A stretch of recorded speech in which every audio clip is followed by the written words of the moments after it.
now what we're just going to do is just have a bit of a conversation on the balance that the young African Christians have between our culture and our beliefs when it comes to issues of dating, getting married, and all of that fun stuff.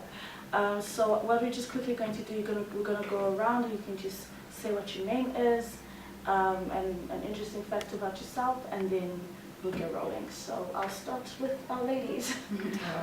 Hi everyone, I am Tinashe. I go by Tina. Interesting fact about me, I'm Zimbabwean. I've lived in South Africa for over 20 years. Still consider myself Zimbabwean. Yes! No, just, yeah. No, it's not a nice thing, it's just how it is. Yeah. Okay. Hi everyone, my name is Tumelo. I'm from Pretoria, born and raised there. Interesting fact about myself, I think I'm weird. I'm very weird and I'm very open-minded, very free-spirited. So yeah, can get along with a lot of different people, which is very weird also. So yeah. Hi, hello, my name is Serekhotabe Nzimashishi. I'm from Pretoria as well. So I know interesting information about me. I love everybody. Yeah, that's all. Name is Grant. Malawian by birth. Been around a few SADC countries. Interesting fact about me, I've got a serious voice, but I'm very nerdy. My name is Vaughn Perry. I'm from Pretoria as well, Pretoria gang. Okay. Interesting fact about me, that I'm South African. Apparently a lot of people think I'm not. Yeah, you don't look. Okay, awesome. Thank you guys for introducing yourselves. Well, I'm Sonia. I'm also Zimbabwean originally, but I've been here for like ever. And Larry? Oh, Larissa, I'm from Rwanda, but I've also spent a lot of my life here in Southern Africa, so, but still London. So, you know how it goes. So let's get cracking. Yeah, let's get into the juicy stuff. So, we're here to talk about relationships, guys. That's the topic. So, our first question to you guys is, should our cultural identities be a factor in relationships or in marriage? Like that I am Sutu or I am Zulu or Shona, or, you know, you get the idea. Should that be important in relationships? Well, so I think with like cultural, so I think with ethnicity, it might be a thing. You know what I'm saying? That's why sometimes I think I hear people say this a lot, the baby woman, man, whatever that is. I'm not sure how true that is. Yeah. But I think beyond moving the ethnicity, like if you look at like the social class, you look at religious beliefs, because all of those make up the cultural identity. Like at some point, I think it would be important to sort of try and match those things as far as principles go. So I think, yeah, it's basically the principles, like try and match those core principles. And I think anything else you can sort of like be negotiated around that personally. Like, so as long as you guys have the same like sort of core beliefs, principles, social class, ethnicity, all those other things can sort of be negotiated around that, I believe. Okay. I think I've actually heard that said before. Anyone else have something? I think to just add on what Ron's saying, like,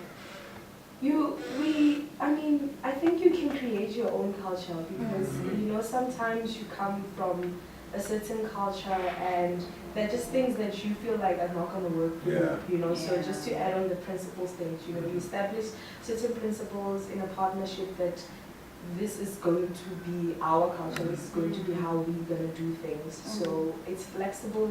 I mean, yeah, you know, you're very much welcome to do and arrange your own culture the way you want. Never feel limited by your background or the way you were raised and the things that your family believe in. Like, you have every liberty to create your own culture. And I think also the issue, sometimes people have like an issue breaking away from the culture that to like sort of establish their own. So if I'm raised in this kind of in this space, like how do I move out and sort of like establish my identity and my sort of culture with the person that I'm going to be with? So I think, and I think sometimes that's why relationships sort of like sometimes struggle, because I just came from this background, you come from this background, but we're both holding on to it. Which is to some extent important. Yeah. You know what I'm saying? Because it's making, but like, I guess maybe to some extent there has to be some sort of compromise and understanding of each other, you know, and reaching a sort of middle ground.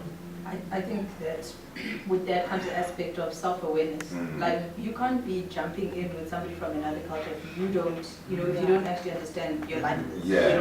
So if you're going to do that, make sure you go in unaware. I think people who then just stick to people of the same culture, etc., then they can go with the just go with the flow, because then it won't be so much of a factor.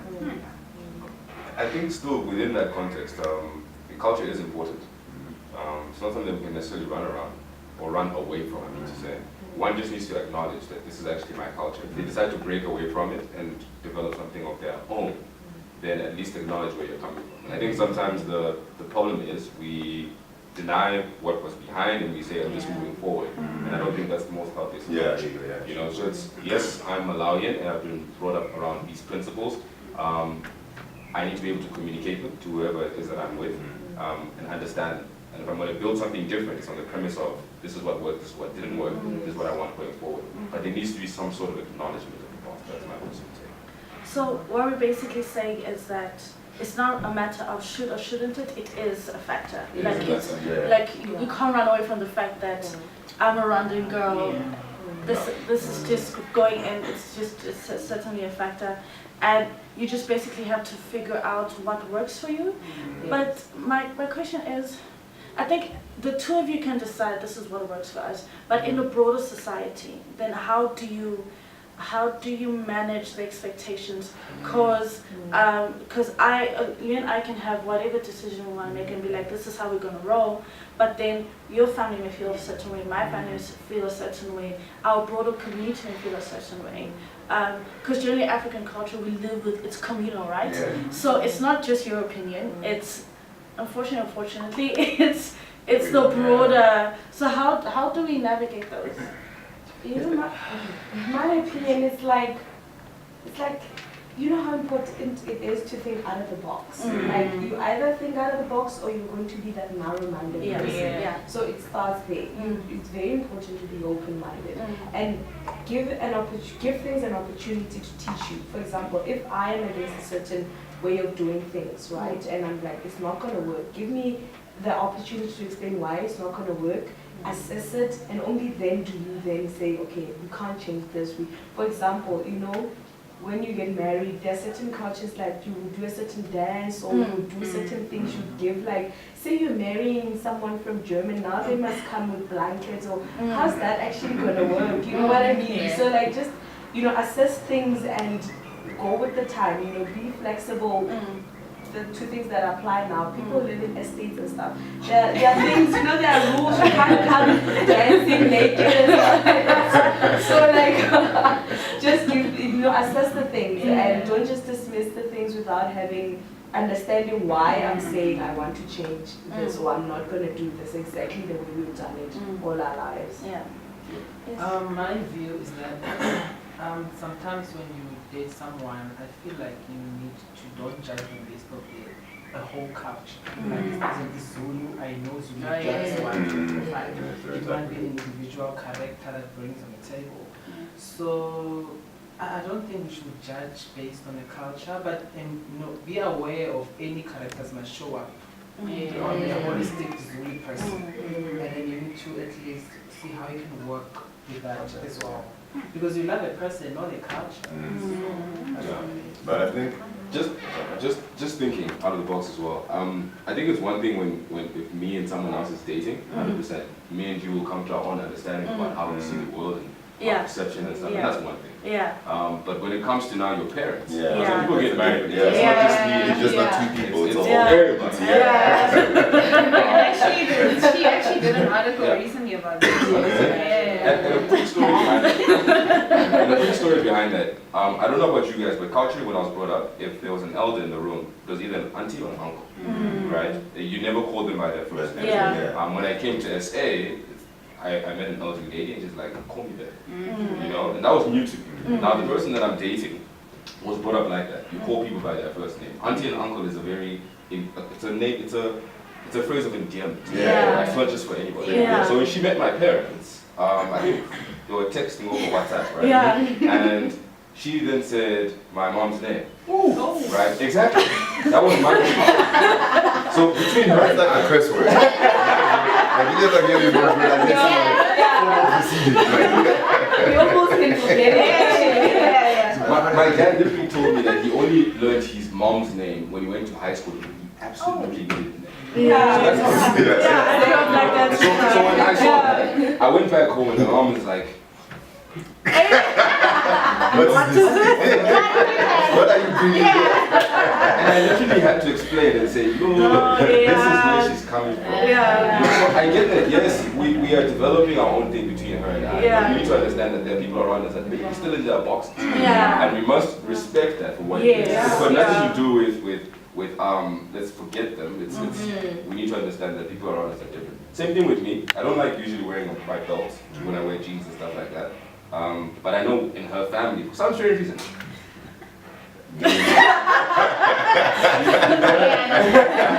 you've got to have that belt thing because it's like a cultural kind of thing. So it's that thing of it's respectful and stuff like that. Yeah. So yeah, we bought our belt and we're like Wearing a belt. wearing the belt with your pants and whatnot. Yeah. So whenever I'm in their congregation and stuff, I bought my belt and I'm like, let me just live with it. So I think the question one needs to ask himself, what am I willing to deal with? Yeah. What am I willing to not deal with? Yeah. The broader community, like, it's very hard. Like, besides even your parents, like, people in the community is gonna always be hard to win over. Yeah. Like, you could be Yeah. forward thinking, whatever. That doesn't mean that they are. Exactly. Yeah. Yeah. So you need to be like willing to deal with that. It's like that whole thing of like, you know, freedom of speech. Like, Yeah. you have freedom of speech, Yeah. but be ready for what people think about what you're saying. Yeah. Yeah. But honestly, really speaking, I know with me, I call my parents by their first name. When I date somebody, I mean, we discuss my parents by first name. Like, because I'll be like, it's like I'm talking about Vaughan or whatever. And my mom, every time I tell her, we're like, I told him Ottivia is whatever. My mom will be like, no, I call her that all the time. And she's like, when you get married, you're going to go and do that to your in-laws. And they're not going to. No, they're not. And also in being like open-minded and stuff, even with dealing with your own parents as you set your own culture, I think you have to really remember to be respectful, because if you're walking through there like a tornado over your own family, nobody's going to respect this open-mindedness, you know. So just, I don't know, like even with that thing of being open to what you will accept from the other family, you've got to think about what in my own family, where am I going to bend and bow? Otherwise, the person I'm bringing in is not going to get any respect at all. Okay, no, I think so. We need to move on because it's really good, but yeah. I think I just had some final thoughts, and I was just sitting here and just remembering we introduced each other. You know, a lot of us, or half of us, not even from here, but we're in a different country, and that's the reality of the world, right? We are enmeshed in so many different cultures. It's become like a whole big ball, and if you do your research, history-wise, Africa was not divided anyway to begin with. You know, it's a new thing, this boundaries and cultures and things like that. And I think also understanding, you know, I have a lot of older married friends, and what they've taught me, because they're also intermarried in different cultures, and what they've taught me is have your culture, especially in your home, and then decide when you go to your families, this is what we're willing to compromise and do. So like what you're saying, so that's the peace that you will be able to have. To know that when we're home, baby, you're the one who cooks or you're the one who does this, but when we go to your family, I know I'm going to have to compromise. So I found that that's possibly something that could work. So yeah. But then now, when we bring in our faith, right, and there's certain, I mean, do you feel like there is a tension between our faith, we're Christians in the room, and our cultures? Like when, I mean, do you believe that there is a tension? And do you believe that you sort of have to pick one or the other, or are they easily able to sort of work together? I mean, what's your experience been? Yeah. Okay, I can speak of my parents' experience. Yeah. My mom was born in a Christian family. My father was born into a traditional. Yeah. So when they got married, my mom believes that when my child is sick, I must go to hospital or we pray. Yeah. Two, my father believes we have to check into the traditional doctor or not pray. So there was a bit of a fight and tension between such beliefs of what do you bring together with you? So I don't know. I don't know the agreement, but along the way it didn't work because they ended up being divorced. But I don't think it's the main issue. Was that. But I believe people, when they start to meet, they have to tell each other, what am I believing in, what am I doing, and what do you do, and how do we work it together. We shouldn't be talking about this in the middle of a marriage. You didn't tell me. You know, it's nice. So I believe people must have this deep conversation before they continue, even dating. You have to have a huge deep conversation and you find out that, okay, actually you are this person. It's up to me to continue with you, or you are a dancer to my world. I think it's not always easy to have like the meeting of the cultural and the faith system. Like it's always very, very, very hard. I remember like my most recent relationship. Like we were cool, she was cool. Man, this one time she told me about spirits. I was like, huh? wait, see, what is this? I was not really ready for that. And I was like, no, that's not, I can't do that. I'm sorry. I'm not, no, I can't. Physically, yes, spiritual stuff, you're about to beat me. So I'm cool with that. But I don't think it's always easy to have like a meeting of the two. They sometimes do like judging well the faith and the cultural bit. Sometimes they sort of do a Yeah, I have to add on that, like it definitely can be a very strong factor because you know, with your faith sometimes there are certain cultural principles that you let go, not because you think they're wrong or anything, they're just that now in your new identity or in your faith identity you just don't feel like it just feeds you in the right way, or the way you want like it to be fair, like the praying thing, you know. So yeah, for example, like you know how other cultures the circumcision. Other culture, you know that process is a very important process in them, and like I, for example, I don't really think like it's not a big factor for me, but for someone it'd be like, how dare you, you know, it's offensive and stuff like that. So those are the kind of things that can cause problems, serious problems. You know what's really confusing as somebody, I feel like my country and my religion are like the most colonized, aligned religions ever. It's like going into a relationship with somebody from a different background, or even just a different denomination. A lot of things are like news. Like, that happens, and it's also been a lot of exposure into just how colonized I am, and I think it's very easy to always be like, well, the region I'm coming from is like, no, and then, you know, you sit back and you're like, whoa, this is quite judgmental, actually, and I think it's really difficult to, you know, where faith meets, well, other cultures, because my faith is just so colonized, and and when I speak to my parents and my grandparents in the conversations that we have, it's, you know, you're in this relationship and you're also coming into this space of realizing, wait, this is what happened in the past, and as you're fighting for all of this wokeness and, you know, this Africanness, when you actually encounter this thing, then you're like, okay, maybe the colonizers were right. It's very confusing. I mean, it's interesting because so our Christianity has come with a culture that's not necessarily biblical, right? And then we are here with our different African cultures. I think that's why there's a lot of confusion, because there's certain biblical principles that your culture is your father's, that's biblical, for example, or that when you are getting married, your father's the one that gives you away. Like those identities, so those things are biblical. So I think the challenge then comes when certain things become rules, and you're like, is this from God, or is this man? And then how are we, and it can be anything from dress or how we interact, or even also things like even leadership positions, right? How much of it is cultural, how much of it is biblical? Like, so these are these tensions that we are constantly grappling with. And then when it comes to relationships, why do we have so many ceremonies? Guys, it's expensive. Yo. You know? And you're already struggling to make life work for Exactly. Already Lobola was here. Because we may all agree on the principle that like the man's family has to come to the girl's family to ask for a hand in marriage. Yeah. The uncles have to talk. All of these things, I think, are they're beautiful, they're important, and the families need to get to know each other. But the cost attached to all of these things, I think a lot of us young people are like, okay, can we actually look at this thing again? Like, why are we really doing this? Yeah. What are your thoughts? Well, I agree. I think everybody's fine. You touched a certain when it comes to money ceremonies, everybody's like, yeah, actually, no. This is not what I want to go for, guys.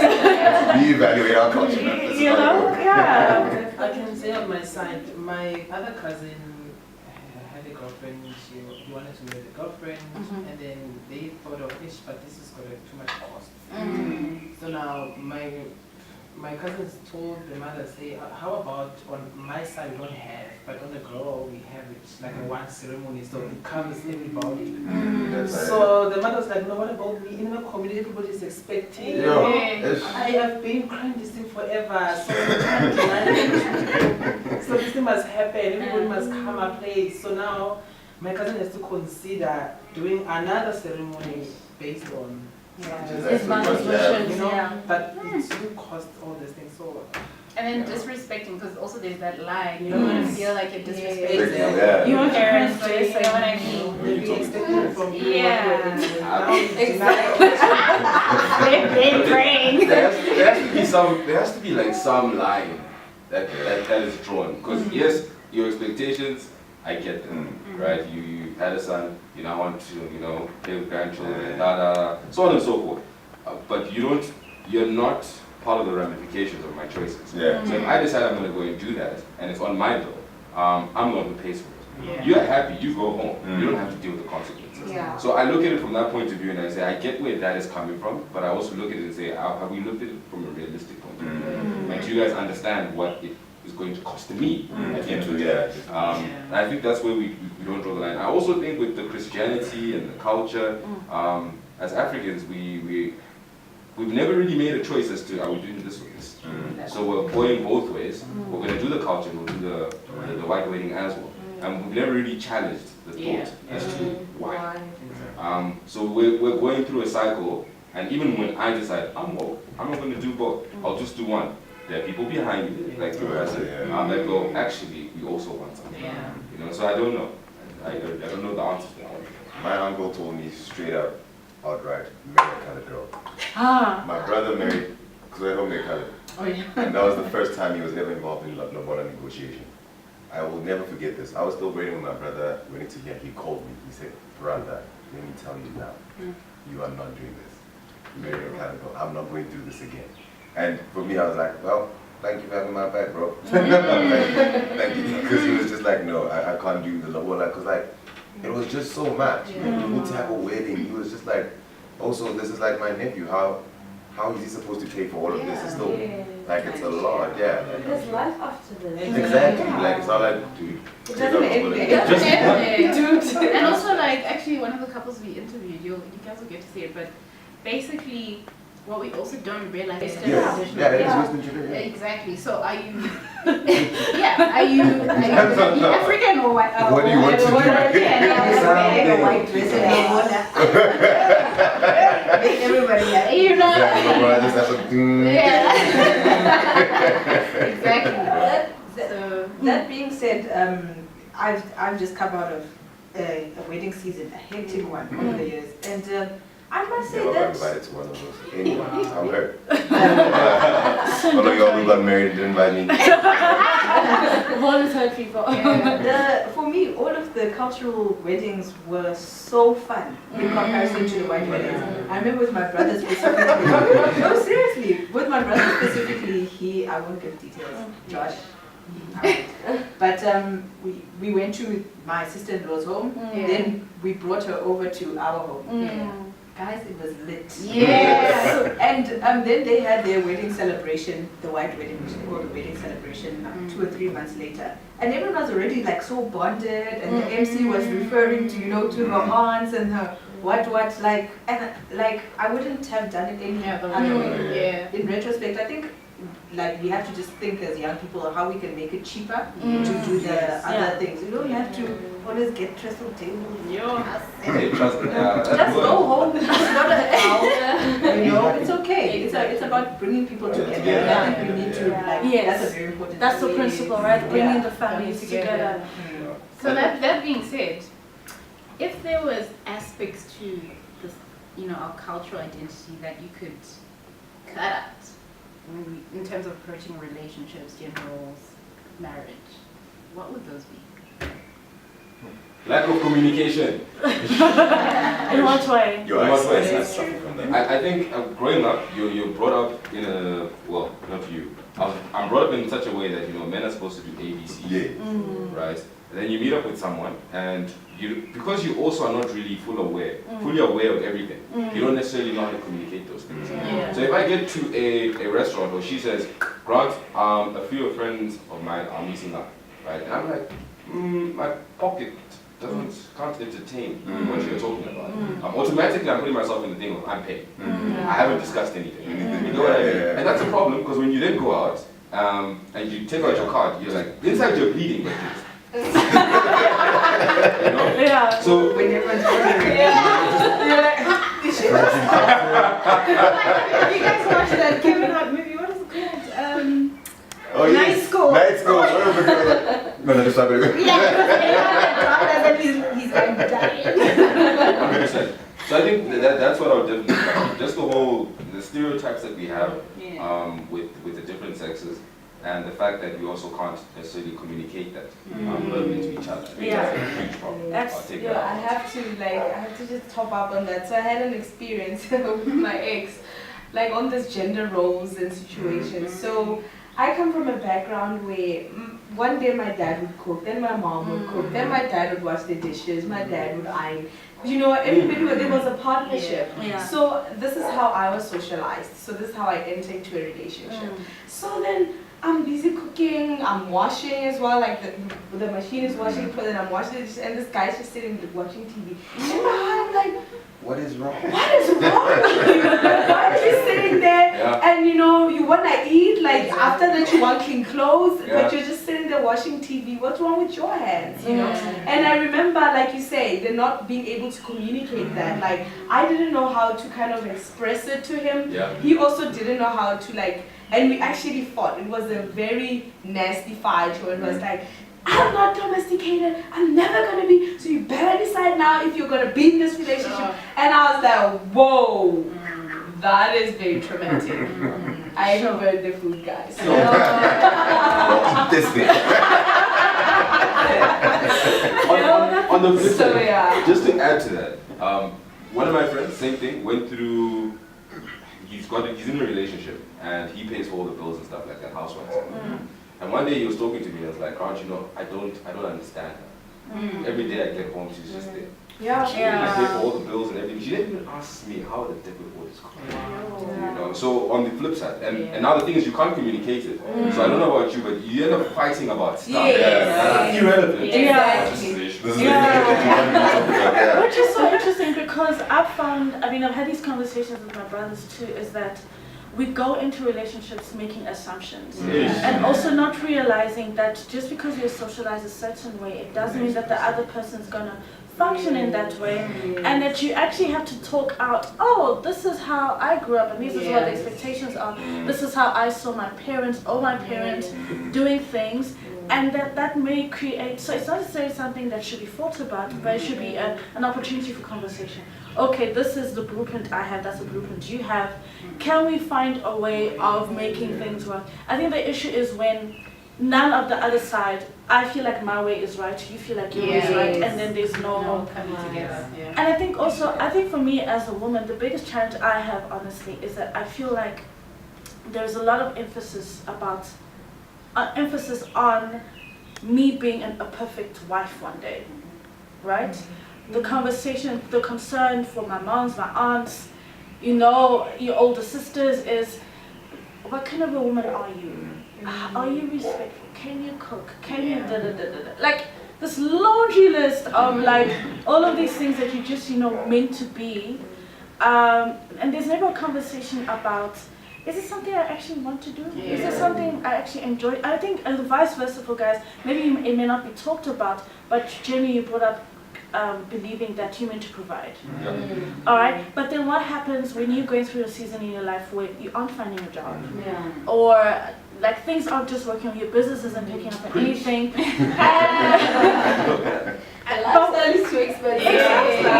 and because we don't have the language of, no, we can work this out as partners. Like maybe for this year, you're gonna have to be at home and do the cooking and cleaning and taking care of the kids, because I'm able to go out and work. Like, so because we have decided these are the blueprints. Guys, the issues. There's a lot of Yeah. issues. Yeah. The other Yeah. layer of complication on this whole thing is if you think you're gonna go in explaining everything, you're gonna get tired. The whole time. Yeah. It's very. Yeah. But I won't lie, the first time I actually had like a taste of communication, I was like, That must be nice. it's not bad. Yeah. It's not Should I bad. understand where I'm coming from? Yeah. I found it the first time I won't lie. I was like, I should try this. And I think the issue, like, especially, I mean, that's why we decided to do these conversations. As Africans, I don't know what it is. We're told don't talk. Yeah. Don't, if you have issues, dads, deal. Yeah. That's the thing. You don't talk. You don't hide. Dying inside, yeah. But on the flip side, there's a sense of vulnerability that you Yeah. also need to be open to. Yeah. Also you're conversating and stuff. I remember there was a time when I'm at a restaurant, there's a party, there's only a group of girls and another guy, right? And this is now my partner's friends and stuff like that. She's paying for the bill, because my finances are like, and you know, when she's not taking her card out, because I know the situation between her and Yeah. I, I'm not looking at the rest of the table. Yeah. What are they thinking? Yeah. You know, so it's one thing to be able to communicate, and I think also dealing with the fact that hey, I'm pretty vulnerable right now. Yes. That is also another ballgame. Yes. And sometimes we're very protective. I can communicate, and I'm like, but that's it. I'm not changing. Yeah. So there has to be communication and change that follows up. You know, that's a very powerful point. A friend of mine is giving an example that in his view he thinks really being able to provide the way we're socialized is like almost a source of respect as a man in the house. Like if you can't work, he was saying that one of his friends wasn't finding a job and everything, and let's not even talk about the woman, but the children as well. They were not. He was not dad. Just some guy who was Just that guy on the couch. I mean, that guy can't do anything. Doesn't buy anything. Mom does everything. So it even affects the way people see you. They respect people, give you. So it's just very sad. Yeah. I wanted to say back to the communication. Me personally, I believe to talk. Even in workspace, when my supervisor does this, I will go to his office and tell him that he better talk. Yeah, that's how I believe. That's some aggressive energy. So that's how it makes things easier for, I know, especially from here for, you know. So actually this year, it was my first relationship. I told him. So yeah, so there was some things going on. So I told this person, come, we're gonna talk. So we talked. Actually, they said it. In truth, actually, like guys dread those words. We need to talk. Yeah. I can't believe my friends. What happened? So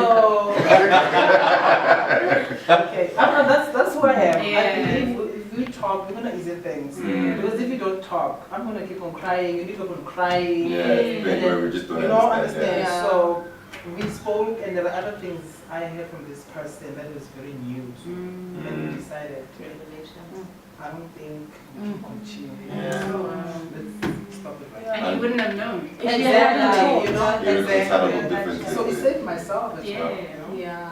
So it's okay. So we agree. So basically, our hugest stumbling block is communication, Yes. right? Yes. And figure that out. And then just leads to our next question. So do you guys believe? So our environments assume that everyone, our Christian and our African environments, there is an assumption that you will get married, that you should get married. But do you guys necessarily believe that that's everyone's path or journey, and it's for everyone, or it's, you know?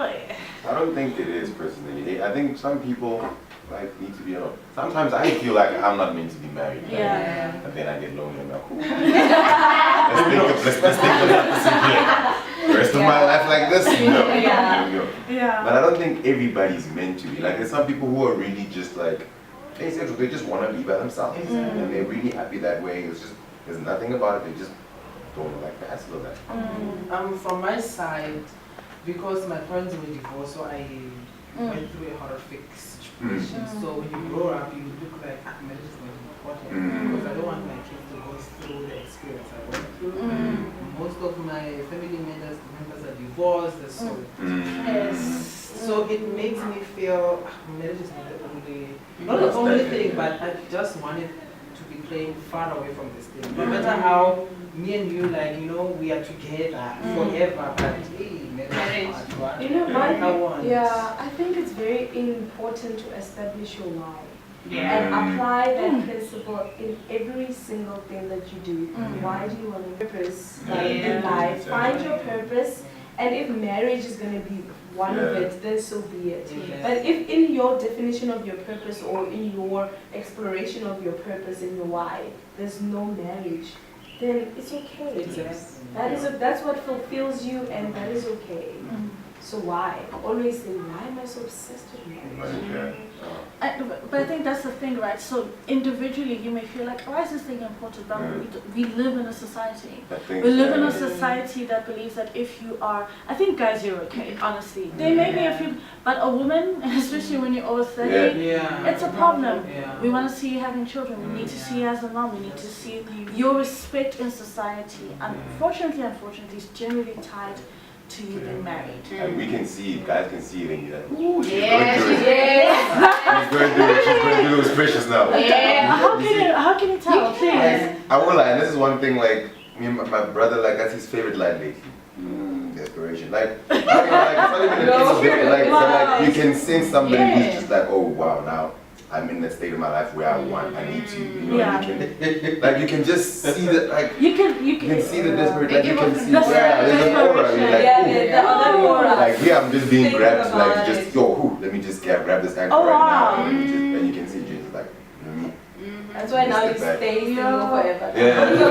That's so, I didn't know that, that's intense. I was given an example about bread, that, you know, like the fresh bread is always put in the front, and then obviously the bad bread is put at the back. And this person was telling me that as a lady, sometimes she feels that way.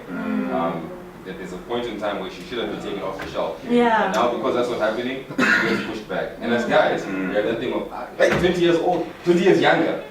We're good to go. So there's no, our expiry dates are very, very, very different. So yeah, that's what I was like, it's interesting.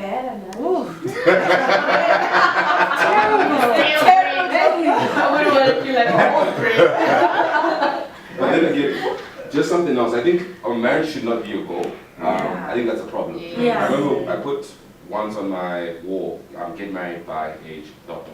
My dad walks in and he looks at it and he's like, I don't think that's how life works. You find somebody, you guys spend so much time together and you start to realize, actually, I don't want to spend time outside of this. And that's what leads to marriage. But it's not, it's on my wall. Who am I grabbing off the shelf? But I think it's like just the societal pressures that really bring people to that. Like, I remember, I used to be obsessed with getting married. Like, that was my thing. I was like, I'm meant to be a husband. Really? And I was like, because now as well, I think like with like how I'm actually starting to question, is marriage really relevant now? Like, I mean, financially it might make sense, but like, is it really relevant now? Like, as opposed to when I was like, that's my But if I may, I think when I read this question, I thought back to how we grew up. You know, if I was asked this question maybe 4 years ago, I was like, of course, please don't threaten our chances, please. You know, but like one thing this is something my mom always says. Sorry for exposing her. She's always like, yeah, but then don't be not married and act married. You know? That's something she always says. And in a long period of singleness, what I kept finding is that even when I wasn't looking to meet somebody, I just kept meeting people. You know, even if I didn't want a relationship or it just kept happening again and again. I was like, no, I'm cool, I'm rolling solo. Next thing. There's a secret there. No. And I mean, in retrospect, whenever like a young girl comes to me and she tells me, "Oh, I can't break up with him because no one is coming," I'm like, That's "No one not is true. coming." Yeah. No one is coming for you. You're actually going to have an inverse problem on your hands. So, I mean, maybe it's a bit naive, but I do think that people always end up with someone to an extent anyway, even if it's for a season or, I don't know, is it a naive? No, it's not. You always end up being... Yeah, and just to talk about your way, your perception, I think people that look for these things are the ones that get disappointed the most. Yeah. So you're coming with this checklist and you're like, wait, where are you? Yes. Whereas when you're really minding your own business and saying, what is my purpose? Mm. What do I do as an individual to make things that, Yes. make sure that things in my life are progressing? People start flowing. Yeah. And I think, like, you know, I don't know, I was just on that. Somebody like this pastor was thinking about Adam and Eve. Like, you know, saying that Adam wasn't, like, they didn't even notice he's single. Yeah. Like, he's single, he's Yeah. lonely. He was just going about naming the animals, Yeah. you know. And God realized that, no, this could work for him and brought that into his life. Yes. He wasn't actively looking for that. He was Yes. just going about his Just doing business. his Yeah. business, You know, and I think sometimes that's the best, and like, unlike trying to find it yourself, that's where you meet all the track. Yeah, and it's true. But also, I think there's so many biblical principles. I mean, I think it was Paul who spoke about singleness and saying there are those who can and there are those who can't. And I don't know, some of that got lost in the translation. Like, you know, we are so fearful of it is possible to live a life. You know, I think the challenge is we don't. This is another conversation, but we don't talk about the journey of that, what it is to live a single life, and also maintaining your Christian principles, because that's a whole other can of worms. And I think that's why also people push for this marriage thing, because a lot of the time we're going into marriage because of other things, not necessarily because this is actually meant for us, you know. But we're running out of time, guys. So really juicy. Just two things. I wanted to ask a question and I want to hear like, my challenge, right, is I think the 2019 me could be okay with not getting married, because now I'm more like, I'm wiser, I've experienced a lot of things. Well, the old me was so obsessed about getting married, but now I'm just like, it's not such a bad thing to not. But now, like, I want to have kids, you know, and I'm like, how does it work if, say, my calling is not to get married? What do I do, you know? Platonic co-parenting. Adoption. Okay. She wants someone. Do Do I co-parent? Is it okay? You know, is it, you know, it's, It's a deep one. That's a tough I one. don't know. We actually need a whole other Yes, that's a whole other conversation. for those questions, because they're It's very important. important. Because I feel the same. You know, I love children. Yeah. You know, and I don't want to. Okay, me personally, I don't have kids outside of wedlock. Yeah. But what if that's not my part? Yeah. You know, that's not God's That's part for me. exactly, yeah. You know, so I think that's very good. So yeah. It's a deep one. No, I'm struggling, guys. I'm just like, For the over. next Signal, man. What do episode. I do, God? Is it okay? Like, by religion, do you allow it? Yeah. But just speaking to Larissa's point, my dad was when he was in the UK, he mentioned that there was a group of single ladies, and they were like, no, pastor, we need a sermon on keeping single and what it would take. And everyone was like, you know, they're like, you can't necessarily entertain that conversation. And when things like Paul and Jesus, who was single as well, when those come up, everyone's like, yeah. That's them. You too. Okay. So guys, our final question, because you know, we've got life to live. So we really sort of spoken about the purpose of marriage and that sort of thing, you know, aunties, uncles, oh, when is your turn? You know. Do we think God is really any part of that? You know, those pressures that we experience. You know, imagine Christ was walking the earth, which he did before, and which he does in all of us. Do you think that would be a thing with him? Like, why aren't you married? You know, where does it stem from? Divine pressure. What is it? So, like, you go for family gatherings every single time. When is your turn? Or why are you so difficult? Why are you so short? Sorry. You know, what's wrong with you? Like, we used to have like these quarterly like meetings with our cousins. There was this aunt, guys. She was not invited. That woman would rock out. Next thing, people are being called to meetings in the bedroom. Like, 30 minutes. Yeah. Yeah, but you need to get married now. Like, where do you fit in here? You know what? My view is like, I think it's socialization, guys. Yeah. Like you said earlier that we need to shift from this mentality that marriage is a goal. So it's like, you know, you graduated from school, you have this perfect daughter, but now you're just not meeting this one last goal. What's wrong with you? You know? You were the perfect daughter until now. Just the one last thing on the list. Make me a proud mom, you know? It's socialization in my view, you know, they were raised to believe marriage is a goal and that's how it was structured. You know, even back in the days, people would be matched together, families would marry people together. So, in saying that, I think God is like powerful enough to make it happen if it's meant to happen in your life. So if it's not happening, there's reasons, you know, there's just reasons why it's not happening for you, and be more focused on the reasons and what God is trying to teach you more than saying, God, but why, you know? So, yeah. And I think, so people, no guys, because I've been single for a long time. I've heard it all. And, it got to a point where people at church, because, I just love serving, so I used to serve at my old church, and they would come to a point where like, but you're such a good girl, and you love God, why aren't you married? And I think, and I had this conversation with my girlfriends, because I'm like, do you not think I asked myself those questions? Like, why is there need to add more onto what I've had to grapple with? You know what I mean?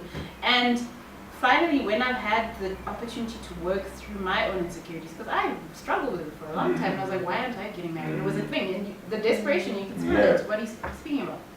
And now I've reached a place where I'm like, I'm good, like, life could not be better, And I think what led me to this point was realizing God actually doesn't condemn me for being single. Actually, he made me this way. He knows. He knew before I was born that I was going to be single for X years, and getting that comfort that he's still happy with me and proud of me, regardless of what people are saying, that gave me my confidence and my peace of mind. And so, all to say, I don't think God is a part of that pressure. I think God speaks about Ecclesiastes 3, a time for everything. And you need to focus on what your time is right now. And right. To a large extent, number one, you'll always be pressurized by things that we're insecure about. It's never anything that's outside of that. It's always something that really means a lot to us. And I think the pressure never stops. So you find a couple gets married, and the next thing people ask, and when the kids come, it's like, oh, it's schools. So there's always some sort of transition. So as soon as you appease one thing, there's the next thing. There will always be something else. And in my own personal life, I felt like finished school, got a good job, had my own decisions, went on the entrepreneurial route, and that meant that I stayed with my parents much more longer than I would have wanted to. So you're sitting there, and everyone's like, I live here, I live here, I live here, I live here. And I'm like, I live there. And they're like, oh, okay. Do you live by yourself? And that's when the conversation becomes tough, because you're like, I don't want that for myself, but I feel the pressure. But once again, it comes from a place of, I'm insecure about this. And that's why, and like you said, God already, I feel like he's upstairs, or in heaven rather, I should say. And he's looking at me and he's like, I don't know why you pressurize me. If you see what I'm seeing right now, you wouldn't feel the way you're feeling. So relax. Now's not the time. The time is coming. But also, if the people here on earth could just, relate at that level. So, listen. Relationship. Everyone in the relationship club. When they're talking together, it's usually, and then he, and how could he, and relationships are the worst, and if people could have, just, if your aunt was giving these counseling sessions, I mean, if it could be a more honest discussion, you know what, your uncle does this thing, and it's been 30 years of this thing. I see this in your personality, Should you get married? How are you gonna? Like a Yeah. conversation in reality, Yeah. not me. Like people need to be like, there's problems at every, at every stage. So maybe let's be vulnerable enough instead of being like, come into the problems. Yeah. Let's be like, Sonia, I need to talk to you about. Yeah, that's so powerful. On my side, the sooner I went to varsity, I told myself I'm gonna leave no matter what. So actually last year my cousins, they told me like, look, we love your life, like we live you. Yeah. Don't be pressured by somebody else. Yeah. Not want to pay my bills. Yeah. I have my own ways. If you don't like my ways as a friend or a family member, the door is open to you. Come whenever you decide. Yeah. So I told myself, I don't want to pressurize myself anymore. Whatever chapter that just come into my life, I will go with it. That's why my first relationship was this year. It's just weird. Why did you decide to do a relationship this year? It was my decision to let it happen this year. Sorry, how old are you? Just to know. I'm gonna be 27. Okay. Wow. Which is weird. No. But I think it's a really important message because I think we live in a world again where everything, this is how things are meant to look like. But in reality, people lead very different lives. People are having their first relationships at 26 or 27, and that's okay. You know? Yeah, so I think that's a really powerful main story. focus for me is I live me. Yeah. So if you don't accept me, then. And I think that's the best way. Like, Yeah. I always ask myself, God, will you judge me for living me like you made me? Yes. Like, I'd rather get there and like explain why I did that. This was my decision. Yeah. It's gonna be hard for me to explain that when it was Tina's choice. Yes. Like, I don't know, Tina felt that it was time to. Yeah. It's gonna be really That's hard. true. Yeah. But I'd rather be like, oh yes, I did that. It was a mess It up was from my me. I'm sorry, I Yeah. did that. Okay, cool. And I think that's why the focus must be my conversations with God. Yeah. Because it's not about my conversations Yeah. with people. Yeah. When all is said and done, when Jesus comes back for us, it's what me and him decided. Yeah. I live that. Yeah. You know? And as long as I don't come to your territory, you don't come. Yeah. Hey. Oh, guys, thank you. We could go on for at least another hour. Like, it's like there's so many things. I'm just gonna be like, oh, and then. So, but thank you all very much. This is definitely not the last time we're doing this. Yeah. So thank you, and we will definitely be in touch again. Thank you for watching. Say bye. Bye. Bye.